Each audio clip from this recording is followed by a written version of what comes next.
All right, everybody. So I'm here with Steve, otherwise known as Southern Lawyer. He is on YouTube. He's on Twitter. I'll put all the links below. But he has been an amazing source so far for legal information and insight with the Marilyn Manson case. And so, you know, Steve, you were first out of the gate today with a number of revelations about some recent stuff that's been happening in court. Can you tell us about that? So what I saw this morning was a tentative ruling by the judge in California in the case versus Wood and Gore on Manson's motion for limited discovery. Seems like sometimes they put these orders up in a tentative thing if they're not doing it in open court. So the judge, I guess, went ahead and wrote this ahead of time, and it was substantially denying Manson's request for discovery, only allowing it for Illma Gore on the limited issue of her state of mind. So first of all, you said tentative. What exactly does that mean in a legal sense? We don't really do it that way here, so I can't say that I can say for sure in California, but tentative means it's not a final order of the court yet. So hypothetically, she could change it, but it seems very unlikely that that would be changed. And then they'll, get it, she'll get it signed and get it distributed. I think it's as close to a final order as you can get without it being actually final at that point. I see. And so she's denied discovery for everything except for Illma Gore in relation to the film Groupie. Is that what you said? Right. She's going to allow a deposition of Illma Gore to explore her state of mind when she was making the alleged comments about the Groupie movie, being underage and the other things that she allegedly said, that whether she had malice or whatever she was thinking about Manson at that point, they're going to allow that type of questions to occur. So just, just to be clear and talk to me like I'm a golden retriever or something, as I saw in a movie once when someone was, it's a margin call and Jeremy Irons trying to get someone to explain something in a really like dumb, basic way. So as far as my legal understanding, pretend that I don't know anything, right? Does this doesn't mean that Manson, his side can never depose Evan Rachel Wood, or that can never, this just means like at this early time, he cannot, right? Right. So when somebody files an anti-SLAPP motion in California, discovery is stayed, and it takes an effort to convince the judge to lift it even in a limited manner. So, and that's because discovery is burdensome. So in theory, if the anti-SLAPP motion is to prevent somebody from having undue burden, then that's why they have that in place. Now, once the anti-SLAPP motion is decided and nobody appeals, the case moves on forward, then whatever claims are left, which could be some or all of them, then discovery would commence per usual. This speaks nothing at all to what discovery will follow down in the case as it progresses. Only what discovery will be allowed before the judge makes a decision on the anti-SLAPP motions. So it's bad for Manson because he wanted it, he didn't get it, but every case has up and down days. This is probably going to be a down one for him, but it doesn't say even really what the judge is going to do on the anti-SLAPP motions, although I think maybe she tipped her hand a little bit.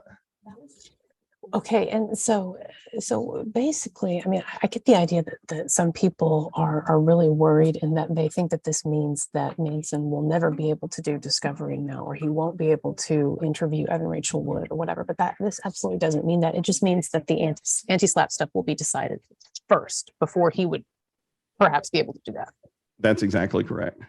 Okay, and just for people who don't know, can you briefly tell us, what do you mean when you talk about anti-SLAPP? I know Andrea has been on here and she's explained it before, but for new audience members, what is all that about?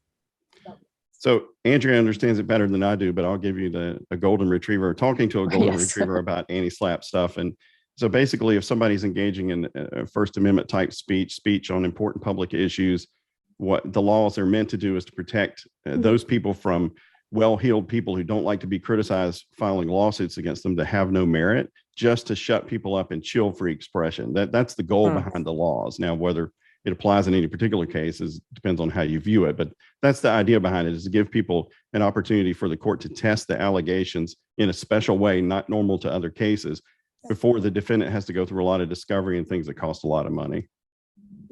I see. And so, and you think that based on what we've seen so far, that the judge, what would it look like if the judge did rule in favor of the anti-SLAPP motion? What would that mean exactly? So the defendants filed the anti-SLAPP to try and get rid of the first two claims, which is intentional infliction of emotional distress and defamation. And those are the claims related to speech that they did. they didn't move, and they shouldn't have, for the other two claims, which have to do with the computer fraud and accessing devices and things. So those claims are going to survive no matter what happens on the motion to strike, the anti-SLAPP motion. So the defendants will be in the case at least for a while longer, maybe for a long time. But if the judge were to grant the anti-SLAPP motions, that would limit the case substantially down to just what happened with Manson's computer stuff, whether he was impersonated online, whether his information was accessed inappropriately. I don't think they're going to succeed all the way, though. Although I think the judge has tipped her hand a little bit in favor of Wood, not so much in favor of Gore. In my opinion, this is just reading tea leaves. No, I mean, I think that's an excellent point. And I do want to emphasize to people that it's not just Evan Rachel Wood, that Gore is a substantial defendant here. And yeah, I guess you could even say maybe more so even than Evan Rachel Wood, because Manson is accusing her of being such a force in this situation, in this hoax. Okay, so is there anything that you think, I wanted to get into some of the questions that our audience have asked, but is there anything that you want to say or that you think we need to make clear, that you want to make sure the audience understands? Well, I think you already touched on it, which is this order is just on the discovery for the anti-SLAPP motions. It's not even a decision on the anti-SLAPP stuff. It's just whether he gets this discovery. So I know there are a lot of people who feel like the end is near. Let's gather and wait for the comment to pick us up that it's all over for Manson. And that's not true. I mean, every case has up days and down days typically, and you're going to go through that. And I wouldn't invest myself emotionally to court's ruling on preliminary matters in any of these cases, and advise people just don't do that, because both sides have good lawyers and they're going to make their points here and there as the cases move along. Yeah, that's a really good point. And again, just to emphasize, this is a very preliminary juncture still. They're still deciding SLAPP stuff. And so we're not anywhere near the actual trial. And I remember this from the Johnny Depp trial. You know, there were so many ups and downs and ruling after ruling, and good days, bad days. So it's a great point. Okay, so we got some questions here from Twitter. One person asked this, since this is just a tentative ruling, what are the chances of the judge eventually deciding to grant more of Manson's discovery request, I guess? I think I wouldn't read much into the word tentative. This is what she's going to do. It's just her way of getting out to the parties before they showed up for the hearing. That's my opinion on this. I don't think she's going to change her mind. But as we just discussed, that doesn't mean that discovery wouldn't occur down the line. And in fact, Manson may win on the motions to strike, and then eventually he gets all the discovery once, or the case could be limited to some degree. And also it could go up on appeal once these motions to strike are heard, and then this case will get slow rolled if that occurs, unfortunately. Okay. All right. So this was an interesting question. Someone asked, whom do you trust more, Marilyn Manson or Evan? And someone said, well, he's not going to answer that question, but then you said you would. So I will answer it. And one reason why I try not to say those things is because I'm aware that everybody in this case has evidence that I don't know about. I mean, you know a lot of things about this case that I don't know, and yet there's still probably a lot of things you don't know. And so if I give an opinion on that, it's not an opinion worth more than anyone else's, and it can be worth less than a lot of people who know more about the case than I do. But people always say, well, you're just straddling the fence or whatever. So here's the answer. I kind of start off with all these people in a neutral zone, that they've made these allegations against Manson. That has to be proven. So starting with Evan Rachel Wood, I don't trust her. I don't trust her at all. I watched the documentary and I thought that was a persuasion piece for her, which is fine. That's okay. But that's what it was. And it didn't sway me at all. It was too over the top. It was too sappy. I didn't like it. Now, that's not all her fault, of course. She didn't produce it. But this FBI letter has a big impact on me, because it calls into question to me, what are the limits that she has for herself to get the drop on somebody in a situation where she wants to win? And the custody case, outside the custody case, and also inside the custody case, if that letter is what it looks like to me, I wouldn't trust her at all. Sorry, don't mean to say anything bad about her, but I just don't trust her. Now, compare that to Manson. I don't know Manson, and Manson hasn't put as many things on the record as she has. So I don't distrust him as much as I do her, because he hasn't been tested yet. So I know I don't trust the things that she says. I can say that pretty confidently. And with him, I view him maybe like some of the other parties in the case that I don't know as much about. So she's on the low boat for me right now. All right. Well, I appreciate that candid answer. I certainly agree with you.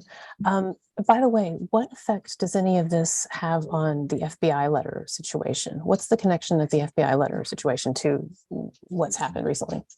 So reading the tentative ruling, I tried to understand, because see, if I had made this decision, I would have likely given Manson some more of the discovery he wanted, not necessarily flying to Florida or New York, but still, I would have allowed him to depose Evan Rachel Wood on the issue of the letter. That's me, because I think he made a good case for that. But the judge disagreed, and that essentially the judge's reasoning was that you haven't shown me something that ties this letter to you. Whether she used it in a custody case in a right way or wrong way doesn't affect you, Manson, and you haven't shown me that this letter was distributed to people to be used against you. So I think he can still file papers at some point, if possible, if this case doesn't get decided before the motions. But that's the whole the judge saw is she said that she thought it was real when she filed it. There's some evidence of that. You don't get to just contest her allegations. The judge says you've got to show me something, and you haven't shown me how this letter, even if it is as bad as you say, was actually used against you. You haven't made that connection in the case. And I did think that was a weak point that he had, but I thought that's why he wanted the discovery, was to shore it up. And I think the judge could have come down either way on that, but here she decided to not allow it. But again, that doesn't mean that it cannot be explored or brought up, or we can't have discovery at a later time, right? Right. It doesn't mean that at all, just for the purposes of this motion. Okay. All right. Eric Hunley wanted to know, we love Eric's channel. Yep. Eric Hunley wanted to know, what does this, you think, mean overall for Evan and for Illma Gore? So again, this is a lot of tea leaf reading, because this order from the judge is strictly just on the discovery, but she makes a lot of comments about the allegations in the case. So for Gore, she's going to allow the deposition on her state of mind. So that's bad for Gore, right? Because she's going to be deposed on this, and the judge must therefore feel like there was good cause shown to have that occur. So if she made the statements that he says she made, defamation case looks like it would go forward for her. Maybe also the IIED case. And of course, the other two claims against Gore, they're not even contested at this point, which is the computer stuff. They're not subject to dismissal.